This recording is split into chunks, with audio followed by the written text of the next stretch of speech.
People act కూడా చట్టం కూడా సవరణ చేయాల్సిన అవసరం ఉంది. చాలా బలహీనంగా ఉంది ఆ చట్టం. ఇటువంటి బూత్ క్యాప్చరింగ్ చేస్తే 1 సంవత్సరం 2 సంవత్సరాలు సార్, కుదిరితే జీవితకాల శిక్ష కూడా వేయాలి. ఇది ప్రజాస్వామ్యం అనే ఒక దాని ఎంటిటీని దెబ్బతీయటం. అది ఏ పార్టీ వాడు చేసినా ఎవరు చేసినా కానీ వాడు సమాజ వ్యతిరేక వాడు, ప్రజాస్వామ్య హితేష్ కాదు వాడు. నువ్వు నీ ఎలక్షన్ లో నువ్వు ధర్మబద్ధంగా అడుగు, ఎందుకు నీకు ఓటు వేయాలో నువ్వు అడుగు, ప్రార్థపడు, ప్రార్థించు, నువ్వు ఆ రకంగా ఏదైనా చెయ్యి. కానీ బలవంతంగా బూత్, చిన్న మాట చెప్తున్న, బూత్ క్యాప్చరింగ్ తప్ప ఆ దానికి చిన్న తక్కువ స్థాయి జరిగింది. లేకపోతే booth capturing is the definition కిందకు వచ్చేది. సెక్షన్ మారిపోయింది.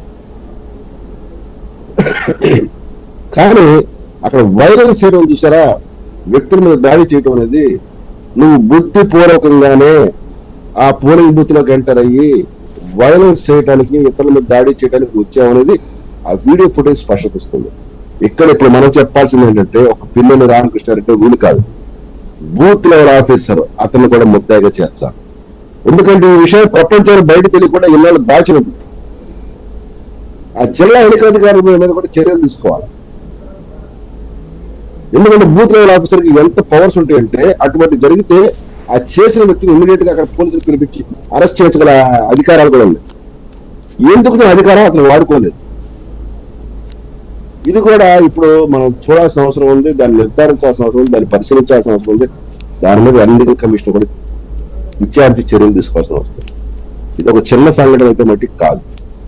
గతంలో మేము చూసామని ఎన్నో కేసులు మేము కూడా తీసాం. ఎలక్షన్ పిటిషన్ బ్యాలెట్ బాక్స్ ఎత్తుకెళ్ళిపోవటము, లేదు అంటే అందులో ఇంకు పోసేయటము, అది పోతే బాంబులు వేసి బ్యాలెట్ బాక్స్ ఎత్తుకుపోయి చెరువుల్లో పడేయటం, ఇవన్నీ మేము చూసాం.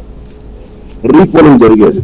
అసలు ఇక్కడ రీపోలింగ్ గురించి అటు వైసీపీ అడగలేదు, టీడీపీ అడగలేదు. లేదు అడిగితే మరి బూత్ లెవెల్ ఆఫీసర్ దాన్ని కన్సిడర్ చేసి ఉన్నతాధికారుల దృష్టికి తీసుకురాలేదు. ఈ అంశం కూడా పరిశీలించాల్సిన అవసరం. కాబట్టి ఇందులో చాలా కోణాలు దాగి ఉన్నాయి. అవి పోను మెల్లమెల్లగా అన్ఫోల్డ్ అవుతాయి అనుకుంటున్నాను. ఏం జరిగింది, ఏం జరుగుతుంది అనే దాని మటుకి పిన్నెల్లి రామకృష్ణారెడ్డి సాక్షి ఛానల్కి వచ్చి తను చాలా నిజాయితీ వర్తనుడు, రుజువర్తనుడు, ప్రజాస్వామ్యం దేశం చెప్తున్నాడు కాబట్టి తనంతా తానుగా వచ్చి సరెండర్ అవ్వాలి.